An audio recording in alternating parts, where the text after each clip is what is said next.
Welcome to Flight E419, nonstop flight to Proxima 3 in human-held territory. As this is going to be human-held territory, we have created a list of different subjects on matters you may encounter while dealing with humans. As you will have several more hours on this flight, it is of your best interest, if not already familiar, to check in on any of these following subjects. As you can see, there is approximately 21 different categories for you to choose from. If you are traveling for business, we give you these highlighted sections. If you are traveling for more manual labor and more for simple employment, we recommend these sections. If you are heading there for a pleasure, we recommend you have chosen human mating. This is an interesting subject that most people click on first, and it's not surprising if you did click on it first, as most of what you've heard about humans is true. However, if you have not dealt with humans before, we recommend that you listen close to each of the different sections, as this is a broad category and not specified to your specific species. First off, humans are mostly attracted to any other species based on visual cues. These cues are mainly based around if you are more akin to human shape, as they like to call it humanoid. You will hear this many times. If you have wide hips as a female or broad shoulders as a male, this will actually come into play very, very often.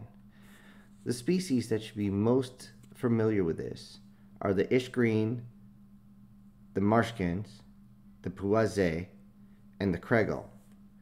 These four species are most similar to humans, especially the Kregal, as you only have one or two different parts of your body, that being the tail and horns specifically. It is of note that the more human you act, the more human you walk, then the humans will most likely find you attractive and also be much more receptive when you tend to speak with your friends. It is especially of note if you are going into human space strictly for pleasure, that if you wish to use these attributes to attract humans, it will not be difficult at all. However, it is to be noted that the Lipnekachan are also very human-shaped, however, as the humans would say, so cute, as you only reach about a third of their height on average. And also the fact that you have the very large ears that, as stated before, the humans find cute.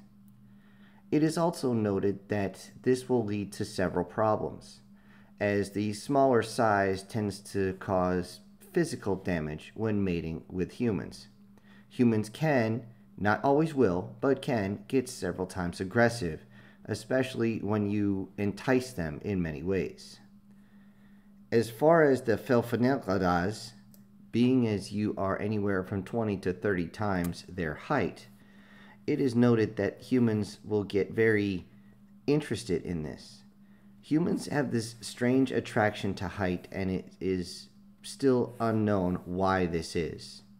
If you hear the phrase, "climb you like a tree," know that the human is very, very interested in you. As for the two species that are covered in fur, the Zeleket and the Reti, you also should know that humans do not always find this attractive, though you may have similar features to that of humans.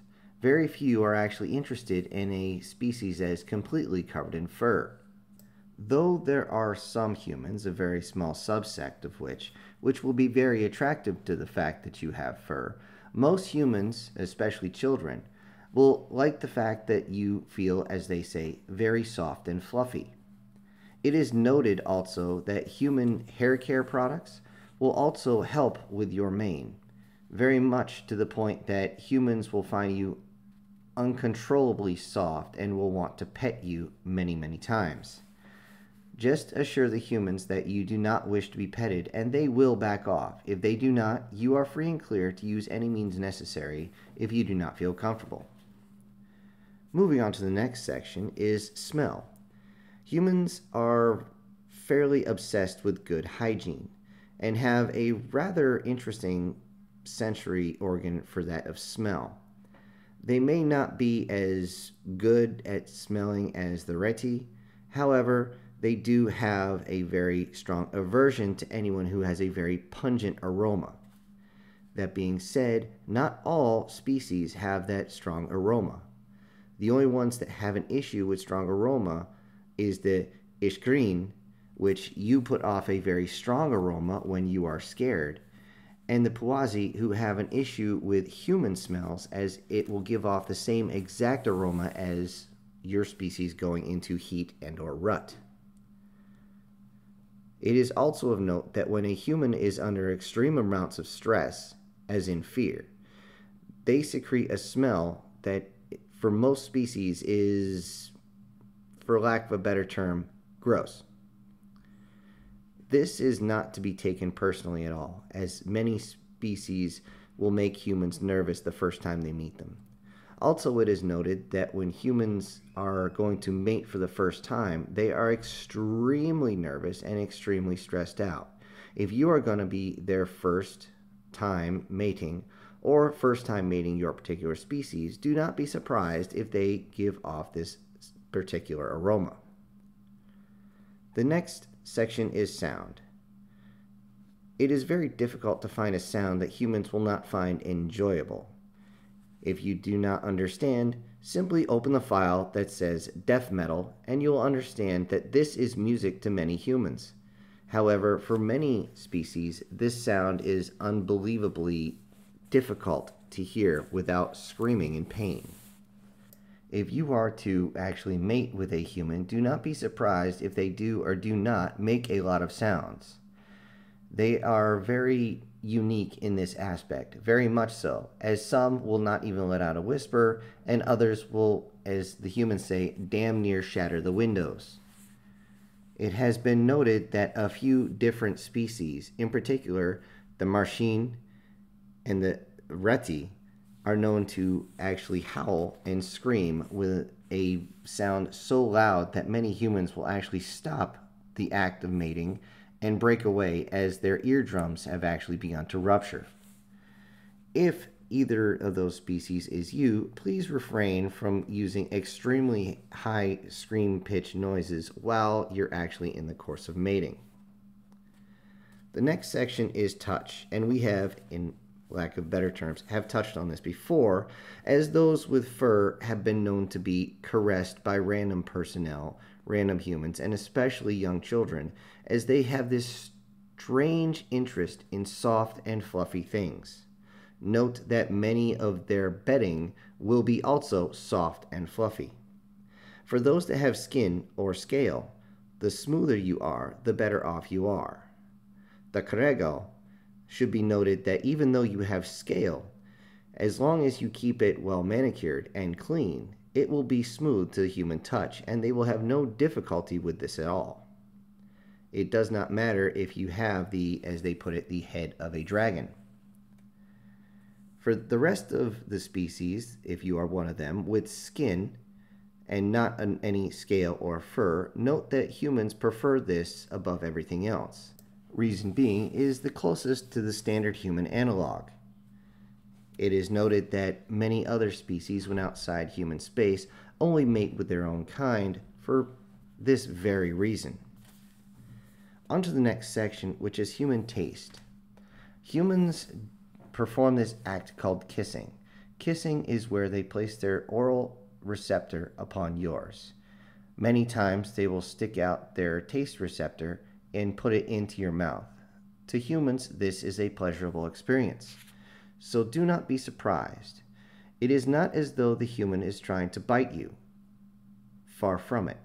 In fact, the human is simply trying to activate many sensors inside your mouth to try and get you aroused, as humans do the same thing. However, it should be noted that many other species do not have receptors for pleasure in their mouth, and this could be just a standard uncomfortable experience. If this is so, then you can move on to stage 2 of the taste sensation, as humans also like to taste other parts of the body. In particular, they like to taste fluids that come out of the body. However, as an aside, it should be noted that very few humans enjoy the taste of blood, and do not want you to bleed them either. If you reciprocate by tasting said humans in any area, it should be noted that you do not use your teeth or mandibles against their skin, as their skin is very, very soft and easy to tear. If you tear a human skin, they will immediately get extremely agitated and in several cases have actually struck their mates. In this next section, I will talk about the two different types of, as human puts it, unattractive species. These are mainly insectoids and aquatic species. Humans do not always find you attractive. In actuality, humans have a very strong aversion to insects and as a whole, as they are not sexual in nature at all to any humans. This should be noted above all else. Also, this goes the same thing with aquatic pets. They do not find any aquatic species attractive unless they are anthropomorphized like you are. However, this is still going to be a difficult hurdle to jump. If you are one of the aquatic or insectoid species, note that humans will find you more and more attractive if you have what they call cool points. Cool points are very simply items that you do and or don't do that humans will find attractive. In actuality, there are many things that are easy to do or not do. One of the things to not do is to not ingest a whole bunch of ethyl alcohol, as many humans have an aversion to mating with anyone who is intoxicated. Reason being is this can be considered forced intercourse, which is again a high crime in human space. As a side note, if you attempt to forcibly mate with any human at all, especially any of those that have not reached the age of adulthood, you will very quickly find yourself very, very dead, as humans have a very strong proclivity against this act. That being said, other cool points are simply liking the same thing a human likes, being friendly, and things of that nature. If you get close to a human, they will let you know. Usually they will simply state things as though you are a friend, which should be noted as someone that they enjoy spending time with at work and or outside of work, and have the door open to become more than friends. Beyond friends, there is friends with benefits, and many people who work with humans will find this. Humans know if they have temporary work with an alien species, they will try to have more than just a little bit of fun of hanging out and watching vid movies. This will be what many of you who are working inside human space will come across. Beyond friends with benefits, if you are monogamous with each other, i.e. you are the only ones mating with each other and you will not mate with anyone else but each other, you are considered lovers. Lovers have a higher level, and it should be noted that if you are a lover with a human and you decide to mate with anyone else, it would not matter if it is your own species or another human, you will have betrayed that human, and they will hold the utmost disdain for you. They may or may not strike at you. However, do not expect to work with them with any type of pleasure ever again. Above lovers is partners, and those should not be confused with someone you are working with as a working partner. However, partners, who are also lovers, are not only monogamous to each other, but many times will cohabitate. This will lead many times to spouse. As everyone in the galaxy knows, this is a couple that has stood in front of their own religion and stated that they will be with this person forever. If you are lucky enough to reach this area, know that any betrayal against this relationship will be met with not only disdain but legal actions. Thank you for listening to these sections. We have several other side notes to follow. First off, human males are very much protectors. They are very protective of their mates. So if you end up in any type of relationship above that of friends with benefits with a human male, do not be surprised if they begin to seem overprotective of you, and if you have children, they will be protective of them as well. This should be noted that is one of the reasons why most species do not try to go to battle with humans, as they are protective of not only their immediate spouse, their immediate lover, or their immediate friend with benefits, but they're also protective of their land, and they're also protective of their space. This protective instinct is what's been able to maintain human territory for so long. There's also the fact that human females tend to attach themselves very, very quickly to any lover they may have for a prolonged period of time. If you are particularly protective of them and you are willing to provide, then it should be noted that human females will pair bond with you very, very quickly. The different pair bondings will usually come from the following species: the Zelek, the Fulfinitals, the Kregel, and Ishkrin. Be aware of this, as human females will want to follow you back to your space if you are to return. Another note is that children will like to play with Lipnikachin as you are about their height.